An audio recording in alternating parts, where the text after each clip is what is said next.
see strength in people's character, in what they stand for and what they represent, and and having the courage to be you, not to be what you think people think you should be.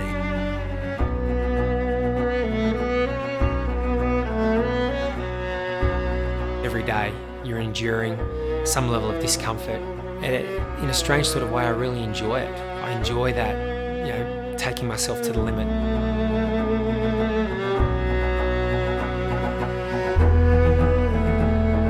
You put in the work, you get the results, and I think I'm not the most talented athlete out there, but I've been consistent and I've trained my ass off, and that's why I have 2 world titles.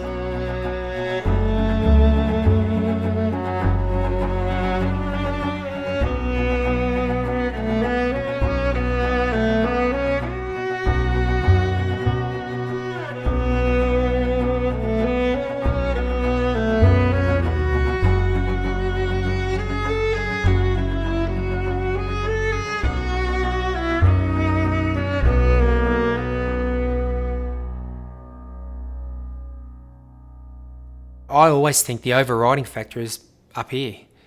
Do you still want to get up when the alarm goes off? Do you still want to get out the door and test yourself every day? Are you still motivated to pay attention to all those little details that you used to pay attention to 10 years ago, and that, your competition there's going to be someone out there probably younger than I am. I've got to match their hunger and their motivation every day.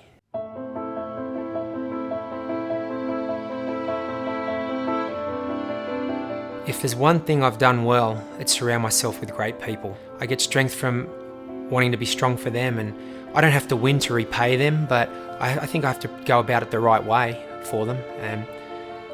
And in hard times in training, in a build up to a big race like Hawaii, the training is arduous and it can get hard. It's easy for me to draw motivation and get out the door because I know a lot of people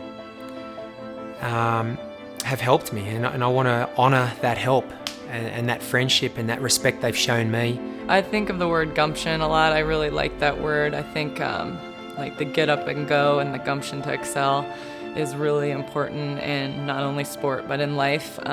We fall down a lot as humans.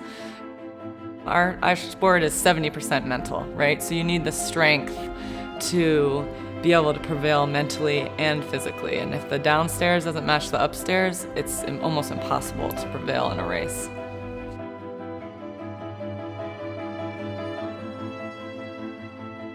Oh, me cracking. I've definitely had poor performances, and I'm not one to, point fingers and make excuses. I don't really like to make excuses. I like to look at kind of reasons why I have a poor performance, but not necessarily be like, oh, I'm chalking it solely up to this one thing, and that wasn't me out there, because it was me out there. When you talk about pain and pain tolerance, it just becomes second nature because you've implemented this stuff in training that it becomes part of the thing that you enjoy most about the sport in a sick way. And the best way of describing it to people, and I say it to people, anybody, whether you're winning an Ironman, a marathon, anything, speak to someone after the race, and what's the first thing they talk to you about? They don't tell you about how wonderful they felt at 4 miles, or they go, oh man, at 10 miles, I didn't think I was going to finish. So they always grasp onto that moment, that painful moment. So that's the whole reason we do it. That's the drug. It's that pain. So whether you believe it or not, that's the purity of endurance racing. That's why we're all here. We're all asking ourselves the question of how we react, how we deal with ourselves at that moment. I always looked at people funny when they said, why do you do this? It's so hard. You have to sacrifice so much. Because I didn't really understand what I was sacrificing, because in my mind I was doing what I loved. It's ingrained in me. It's something that's all I really know. And I could get to bed at like 1 or 2 in the morning, but I'll still be up at 5 ready to train. And so I don't really think about too much about, it's so hard to get up in the morning and I can't do this or I can't do that. There's not really a question there over my head about whether I do or don't. It's all I know how to do and what I do. When you love what you do, it's not a sacrifice. It's just what you go and do. I always look back on my swimming career and how to get into someone's head, and if someone's in my head. It's really a silent thing when you talk about cracking someone. You never hear them say it, or I would never say it. Like, oh, I'm done. Oh, I'm cooked. Oh, I'm cracked. But as an athlete, you kind of feel the other person out.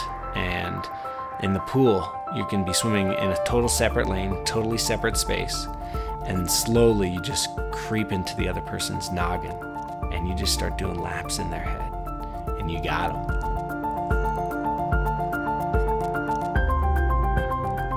It's just little things where you surge at the end of a lap, or you give an extra kick off of a wall, and it's just like, oh, I own you today. You're not putting the hand on the wall before me at all day long. Ironman triathlon is definitely 75-85% mental.